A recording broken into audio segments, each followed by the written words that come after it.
ఎన్నో గెలుపయ్యగా. మరి మీకు తెలీదా ఏంది? మరి పాడాలా? నా బ్రతుకున్న ఓటములెన్నో గెలుపయ్యగా, నా చీకటి వెలుగుగా మారే నీతయ్యగా. నా బ్రతుకున్న ఓటములెన్నో గెలుపయ్యగా, నా చీకటి వెలుగుగా మారి నీతయ్యగా.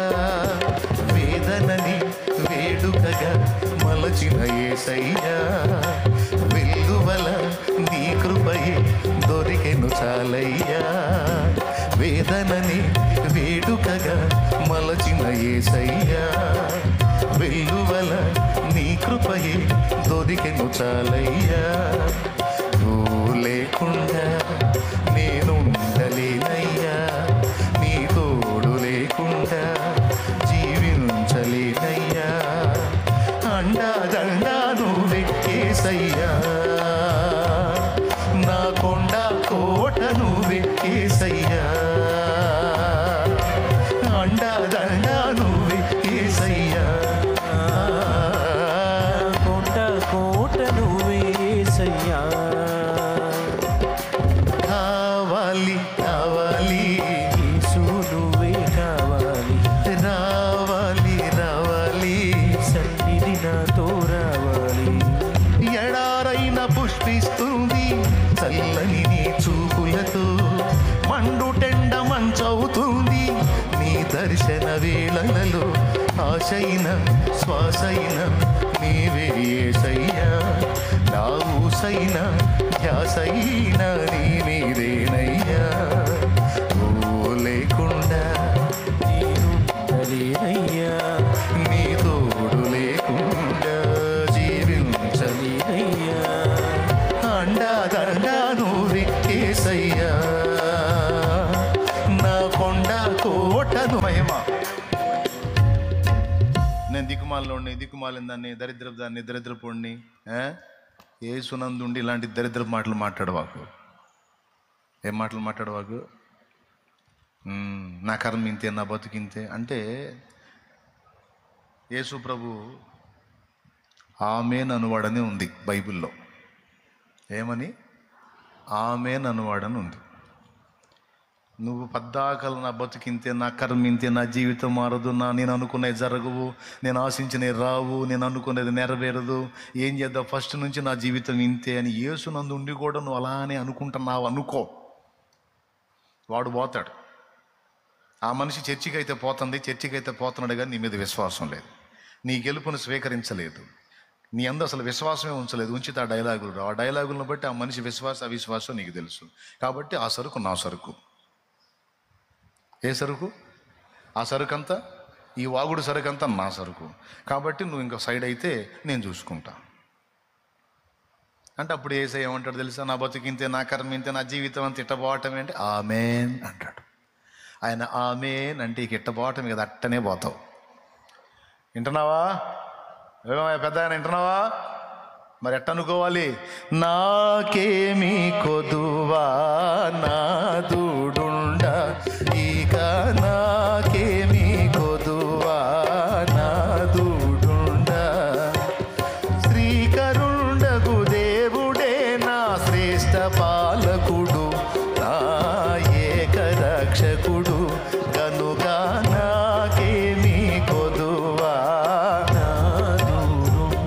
నా పక్షమున యేసయ్య ఉన్నాడు. యేసయ్య గెలిచినోడు, నన్ను ఓడనీయడు. ఒకప్పుడు అంటే తెలియక పిచ్చివాగుడు వాగా ఎవరన్నా అన్నా కూడా సహించా. ఇప్పుడు నేనేం సహించను, నేను వాగను, నేను అలా వాగినోడు కూడా ఒప్పుకోను. మన ఇంటి వాళ్ళు అన్నా సరే, నీ దరిద్రం అట్టుంది, నీ కర్మ అట్టగలదంటే దరిద్రమా నీ బొంద, దరిద్రం మాటలు మాట్లాడవాకు సైతాన్లాగా. యేసున్నాడు మనకి. మనం అన్నది జరగలేదంటే అంతకంటే శ్రేష్టమైనది జరిగించబోతున్నాడు. మనం పొందగోరింది పొందలేదంటే మరి శ్రేష్టమైనది మనకి ఇవ్వబోతున్నాడు.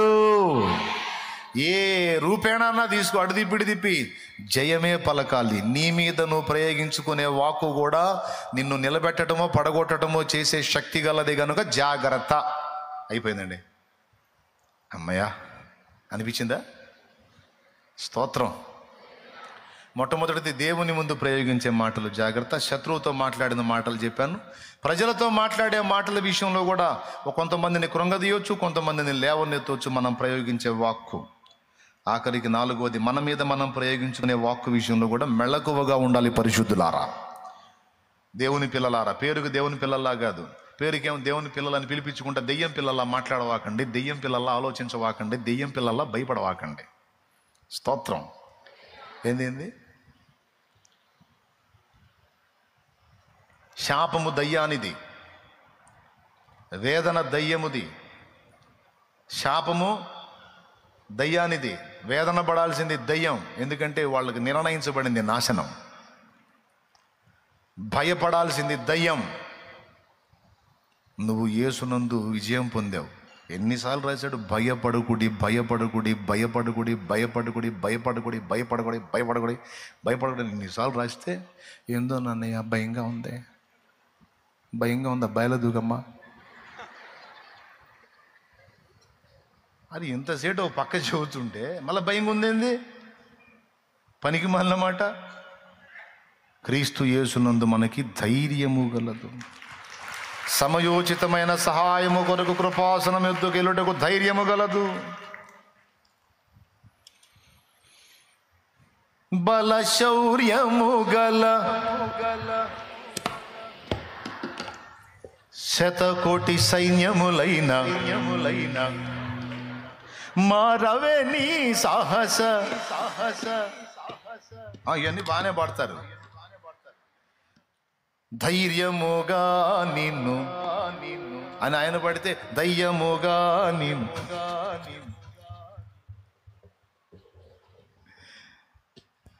ఏమండి ఎన్ని వచనాలు చెప్పాడు. భయపడుకుడి పిల్లలారా, భయపడుకుడి, మీకు జయమగుగాక, శుభమగుగాక. పలికింది సృష్టికర్త. ఇప్పుడు చెప్పు, ఏం పలుకుతావు నీ గురించి నువ్వు? జరగవన్నా, నేను అనుకున్న ఏం జరగవన్నా, నా లైఫ్ అంత ఇంతేనన్నా, ఫస్ట్ నుంచి నా దరిద్రం ఇంతే అనుకుంటావా? అన్నది ఒకప్పుడు, ఇప్పుడు నా ప్రభు ఉన్నాడు. ఖచ్చితంగా నేను అనుకున్నవి సాధిస్తా, అనుకోనివి కూడా సాధిస్తా, అనుకున్నవి పొందుతా, అనుకోనివి కూడా పొందుతా. నేనెందుకు శాపగ్రస్తమైన మాటలు మాట్లాడాలి? నా ప్రభు ఓడిపోయినోడు అయితే కదా, నా ప్రభు గెలిచినోడు. ఏ మలుపైనా తిప్పుతాడు, ఏ కార్యమైనా చేస్తాడు. నాకు ఏదో మాటలు మాట్లాడను నేను. ఏం మాటలు? ఏదో మాటలు మాట్లాడను. నా ప్రభువును బట్టి విలువైన మాటలే మాట్లాడతాను. నా గెలుపు ఉంది, నా లైఫ్ టర్నింగ్ ఉంది, నా జీవితంలో ఆశీర్వాదాలు ఉన్నాయి, నేను అనేకులకు దీవెనగా అవుతాను, నాకు ఎదురవుతున్న శోధనలన్నీ నాకు ప్లస్గా మారతాయి, ఇవన్నీ నా మేలుకే వస్తాయి, నా గెలుపుకే వస్తాయి, నా విజయానికే వస్తాయి, నన్ను ఇంకా పైకెత్తడానికి వస్తాయి అని నువ్వు అనుకున్నట్టయితే అప్పుడు సాతాను పారిపోతాడు. యేసయ్య ఆమేన్ అంటాడు. ఎందుకంటే ముందే ఆయన ఆమేన్ అనువాడు కదా. నువ్వు అది పలికిన ఆమెన్ అంటాడు, ఇది పలికిన ఆమెన్ అంటాడు. కాబట్టి ఏది పలుకుతున్నావో ఒళ్ళు దగ్గర పెట్టుకొని పలుకు. ఎంతమందికి అర్థమైందమ్మా? ఇంతసేపు చెప్పా కదా. ప్రార్థన చేయకుండా పోయాను అనుకో, ఆ పోతా అనుకుంటారు. అందరిని ఎత్తిన చేతులు పెట్టాడు, నా మీద పెట్టలా. నా బతుకు ఇదిగో, నాకు ఆయన చెప్పటం కాలే కానీ నాకు దేవుడు కూడా నా జీవితం ఇంతే. అందరం చేతులు పెట్టాడు, పోయాడు, నేను పోయేసరికి వెళ్ళిపోయాడు. అంటే ఆయన చేయకూడదు దక్కలా. నా కర్మ అట్లుంది, ఏం చేద్దాం? నా జీవితం అట్ట అయిపోయింది. ఇప్పుడు నేను చేయి పెట్టకపోయినా కూడా ఇక శాపమే. ఇంతసేపు ప్రసంగం చేసా కదా, కూటం అయిపోయినాక ప్రార్థన చేయకుండా పోతే డైలాగులు ఇయ్యే. కాబట్టి మారండి, మీ వాక్కును మార్చుకోండి. మీరు ప్రయోగించే వాక్కు మీకే బెడిసి కొట్టిద్దని గుర్తుపెట్టుకోండి. అది సేవకులైనా, విశ్వాసులైనా, నేనైనా, మీరైనా. జూమ్లో వాళ్ళని కూడా చూపించరయ్యా కథ, వాళ్ళు కూడా చెబుతున్నాను. మీరు ప్రయోగించే వాక్యం మీకు జీవ సహితంగా కానీ కీడు సహితంగానే అవుతుంది కనుక తస్మాత్ జాగ్రత్త. ఓకేనా?